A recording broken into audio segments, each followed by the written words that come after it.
up on Fulton today, Fulton's district attorney addresses gang activity in the county. We'll tell you how. And America's TV judge challenges the newest members of the state bar. Fulton Today starts right now.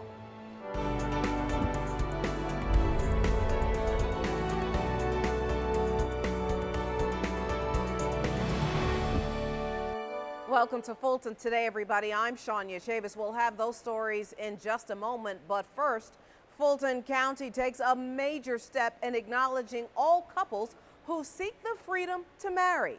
FGTV's Priscilla Ortega joins us now with this historic move by the board. Shania, Fulton commissioners and their justice partners immediately began planning how the county will handle same-sex couples who want to be married following any Supreme Court ruling.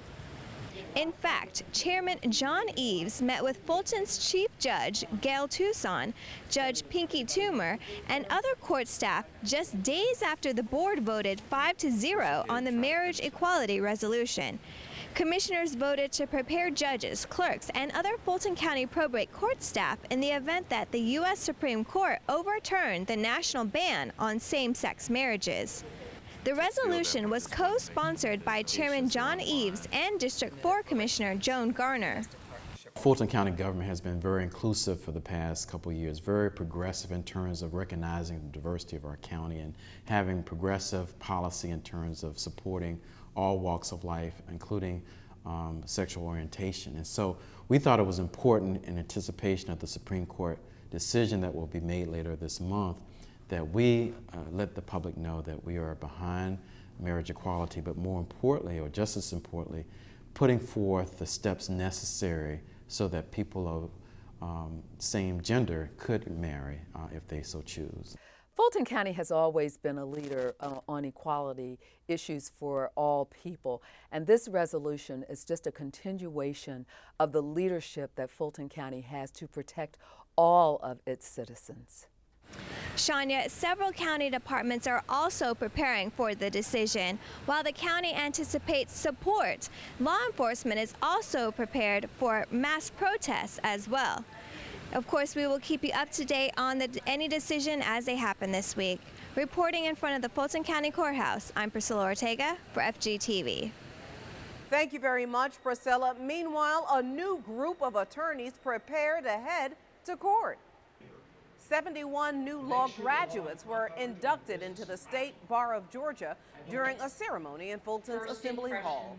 Superior Court Judge Sean LaGrua administered the oath to the lawyers who all completed their Juris Doctorate degrees and passed the bar. And that I will support and defend the Constitution of the United States.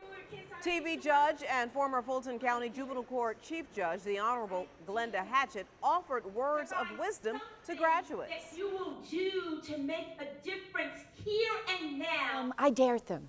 I dared the new attorneys to just find something in their lives that was important, that they could be passionate about, and that they could contribute to in a way that would live beyond their lifetime. That it's not just about us. It's about lifting as we climb. And so I dared them. I told them my personal stories of how I know that I am here because I have had the benefit of giants in my life, and that they have to understand that we're all beneficiaries. And for the graduates and their families, it was a journey worth taking. For me, it's been a very long journey. I've wanted to be a lawyer since law school. So for me, the journey wasn't, linear. I got off the path, but I've always stayed on it, and I have a team full of mentors, friends, family that have kept me and kept pushing me. So this day is a day that I have waited for years, and so this means everything. The new attorneys must take the oath in the circuit in which they intend to practice law. Brandon Rosser. The Fulton County District Attorney is gearing up for a major initiative to address gang activity in the county. He is hosting a gang community summit. Gabe Banks is the Deputy District Attorney who heads the gang unit. Sir, welcome to Fulton Today. Hey, Shania, I really appreciate you having me on to talk about these important issues. Well, first things first, the fact that the DA is hosting this gang community summit, one could probably surmise that there may be an issue with gang activity in the county. What is your office seeing? And we're actually seeing two things that are significant to me. One, there is a significant increase in gang activity in our office. In 2007, we started out with one gang case. Since that time, we have prosecuted over 400 gang cases in our office and over 600 gang members. The second thing that is also significant in what we're seeing is the fact that our gangs here in the city of Atlanta are becoming more organized and structured. So now what's the purpose of the summit and who all is involved? Well, the primary purpose of the summit is to really get the community engaged in addressing the issue of the perils of gang and criminal street gang activity and what our young people are facing here today, and so that we can actually make our community a safer place. And Gabe, is this just a one-time summit or is this the beginning of a process? It's absolutely not a one-time summit. This is really just the beginning phases of what really needs to take place, and we need to make this effort a comprehensive effort so that it can be ongoing. Gang activity, from my perspective as a prosecutor, been prosecuting gangs now for about 8 years. It's not going anywhere, and so if we don't do anything about it, or if we don't continue to do anything about it, we're going to have a big problem here in Fulton County. And sir, let me get your final thoughts. My final thoughts really are that the community needs to come together, join this summit. Let's partner together so that we can come together and solve this issue. Deputy District Attorney Gabe Banks, always great information. Thank you, sir, for your time. Thanks again for having me. Now, the Gang Community Summit is this weekend. If you need additional information on the Citizens Anti-Criminal Gang Council, you can call 678-595-5811. Students from the Lovett School get an up-close look at bad consequences when they visit the Fulton County Jail. On this floor, this is where all the new people come in at. The students tour the recreation and medical areas of the facility. I think it's really interesting to be here because we hear stories about it and we see things on TV that maybe not match what it's really like, and it's kind of intimidating. What many of the students found intimidating was the obvious restrictions. Inmates are allowed one 25-minute visit a week. I think it's pretty scary, especially these cells. They're really small, and couldn't imagine being locked up for the majority of the day in there. So what did the students think about their unusual field trip, and what will they say to their parents about the tour? First of all, thank you for guiding me, putting me in that situation, to giving me the foundation to not end up in places like this. The Sheriff's Office offers tours of their facilities to school and community groups in an effort to not only educate them about the jail, but to also deter the public from making bad choices. Students attending Fulton County Citizens University get a lesson in communications and television production during their last class. 5, 4, 3, 2, 1. Week 11 was all about external affairs. Students learned firsthand how to handle a breaking news story. They took on the roles of anchors, reporters, camera, and control room operators for the FGTV broadcast version. The Supreme Court of the United States ruled in favor of marriage equality.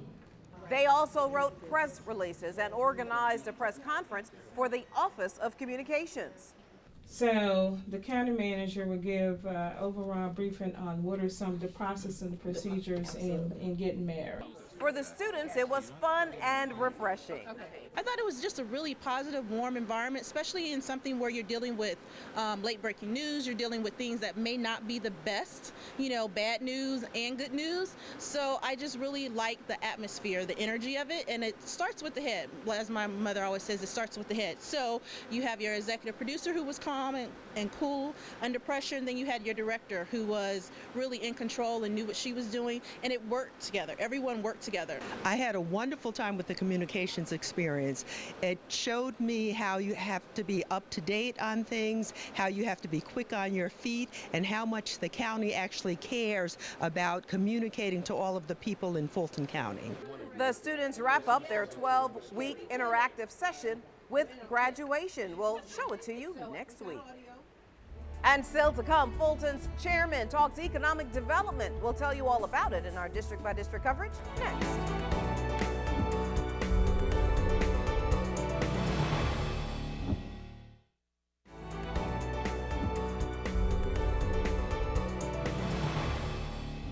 Fulton commissioners celebrate the opening of a new senior facility and collaborate with justice partners about mental health. Here's this week's district by district coverage. We begin with Chairman John Eves as he meets with members of the Cascade-Camp Creek Economic Development Advisory Committee. The at-large commissioner hosted the discussion with the ambassadors at the Government Center.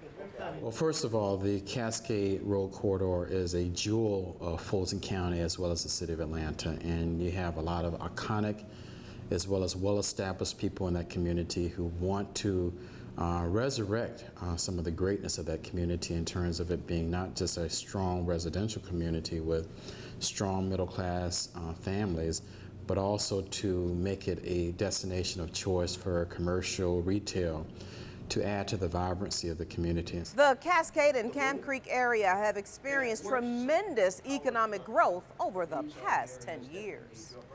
District 1 and District 2 commissioners joined the festivities for the official grand opening of the Thomas Byrd Senior House in North Fulton. Vice Chairman Liz Hausman and Commissioner Bob Ellis brought greetings on behalf of the county and expressed the importance of senior services. The new facility is in the city of Milton and operated by that government with the support of Fulton County. Well, this is a three-year project that's coming to fruition today. It's very exciting. We've been working with the city of Milton, the county has, to have senior services out in the northwest part of Fulton County and the Milton community. So this is a great partnership with the city of Milton and Fulton County to address an underserved area that's growing. Our senior population is growing quite quickly in this area. It's a great day, beautiful day for the opening, and a great opportunity to see the connection between the preservation of a historical asset. This is one of the oldest homes, maybe one of the oldest homes in North Fulton, period. So you got the opportunity to preserve a piece of history, but also the opportunity to meet a growing need within our community. The Thomas Byrd Senior House is located at 15690 Hopewell Road in Milton. District 4 Commissioner Joan Garner gathers county health, justice, and jail professionals for a working luncheon all about mental health. The county's top health expert, Dr. Patrice Harris, along with Chief Jailer Mark Adger and the jail's medical director, George Herron, all collaborated on the needs of the facility and services of the county. Superior Court Chief Judge Gail Tucson and Chairman John Eves also participated in the discussion about how to best serve clients with mental health needs. There are a lot of individuals who are placed in our county jails who have either mental illnesses or mental health challenges, and when they get there, if they have Medicaid, that Medicaid is terminated. It costs the public government, it costs our federal government millions of dollars to reinstate that. As a health advocate, Commissioner Garner has served as the chair and member for 2 health committees for the National Association of Counties. In District 5, residents get another opportunity to hear from their South Fulton representative. Commissioner Marvin Arrington Jr. hosted another district dialogue community meeting at the Oak Hill Child and Adolescent Center. This forum gives the public a chance to not only get updates on projects and programs in their community, but it also gives them a chance to speak directly to Commissioner Arrington and other county staff. We host this event on a quarterly basis to solicit community input. We want to find out what our constituents and the residents of Fulton County have to say. We want to find out what services they need. But additionally, we want to let them know about the services that we have available. It was very nice. I learned a lot that I didn't know about different services, about the library services, about what happens right here at Oak Hill. So it was well worth my time. The commissioner will host more district dialogue meetings in the fall. And finally, District 6 Commissioner Emma I. Darnell joins the celebration honoring the real men of Darnell. Dozens of men were recognized during the annual Father's Day program at the Harriet G. Darnell Senior Multipurpose Facility. So it's a joy to be here and to share with the men and the women on the wonderful work that they've done and making this facility available to the entire community. I was honored for one reason. I had tears for another reason. I was surprised because my family and the center kept it from me, but it was a wonderful feeling, but there were so many other men that could have and would deserve it. The Real Men of Darnell event highlighted over 50 men for their contributions to the community and the facility.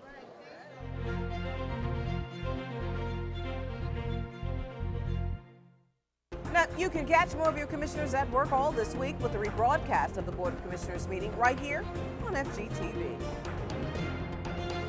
And still to come, the county's HIV Community Outreach Program receives national recognition. We'll tell you all about it when we come back.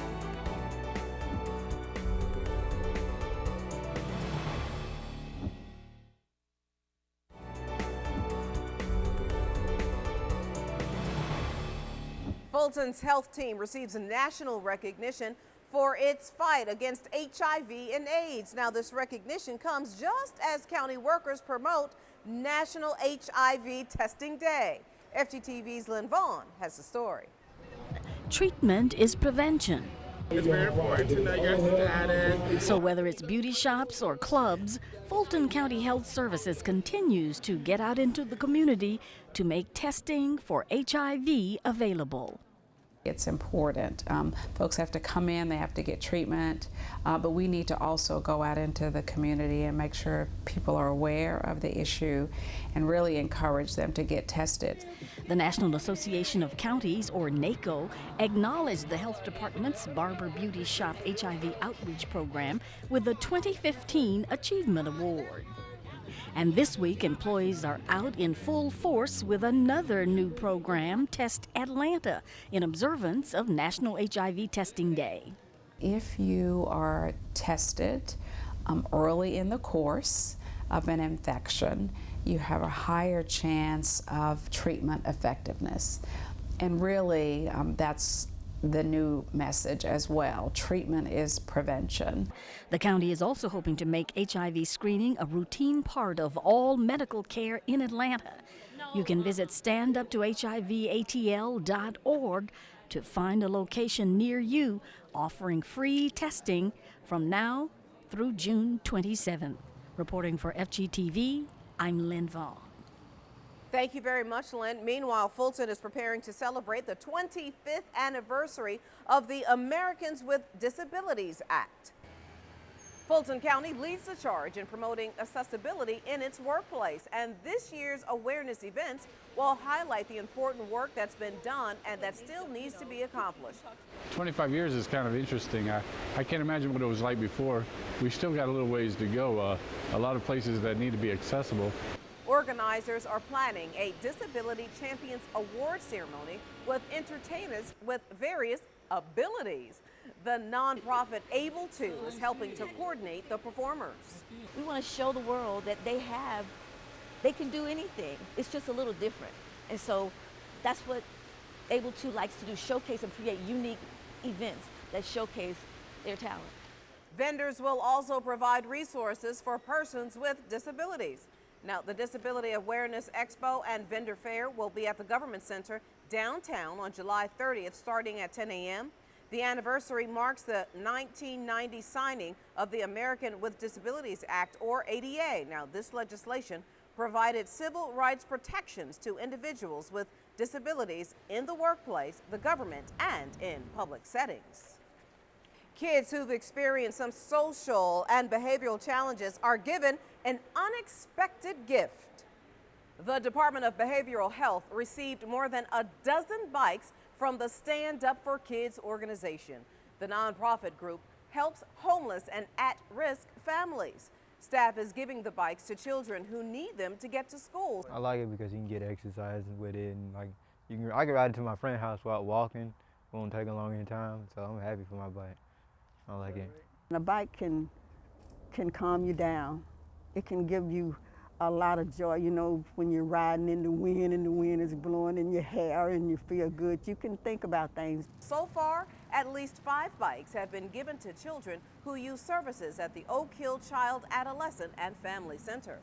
Since Oak Hill is such one of our strongest working partners, we're able to provide and reach more kids through our partnership with them to provide this resource to kids, which serves not just as a healthy, increasing healthy lifestyle behaviors, but also a form of transportation for them as well. For more information on programs for youth at the Oak Hill Center, you can call 404-612-4111. And still to come on Fulton today, an update on the grand openings for 3 libraries. Stay with us.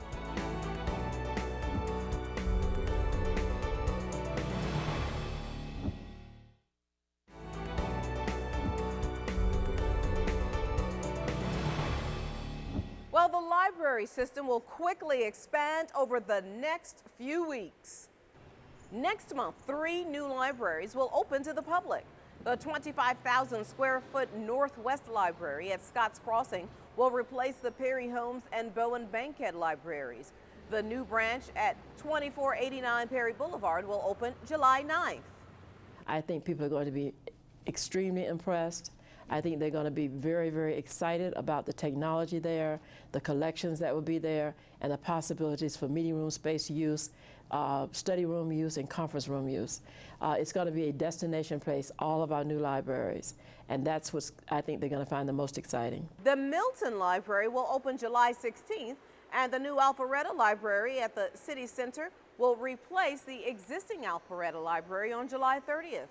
And later this year, the Southeast Library and Metropolitan Libraries will also open. Fulton County voters approved the library building program in 2008.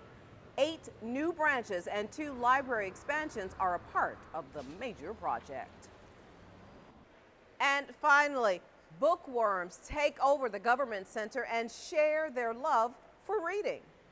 In an effort to promote summer reading, the Fulton County Employees Association hosted a book fair. Published authors, publishing companies, and book lovers all set up shop in the atrium of the Government Center. And this is our annual book fair. We invite authors who write various types of books, motivational, inspirational, biography, science fiction, children's books. We do this every year. I'm very excited about it. It's a fundraiser for our Carolyn Parker Scholarship Fund. About a dozen vendors participated in the book fair. And before we go, our reminder to connect with us online. Check us out on Twitter and Facebook and now Instagram. And of course, you can check us out anytime on our YouTube channel. Well, that does it for this edition of Fulton Today. I'm Shania Chavis. Thank you for watching. Join us each week for news around and about Fulton County.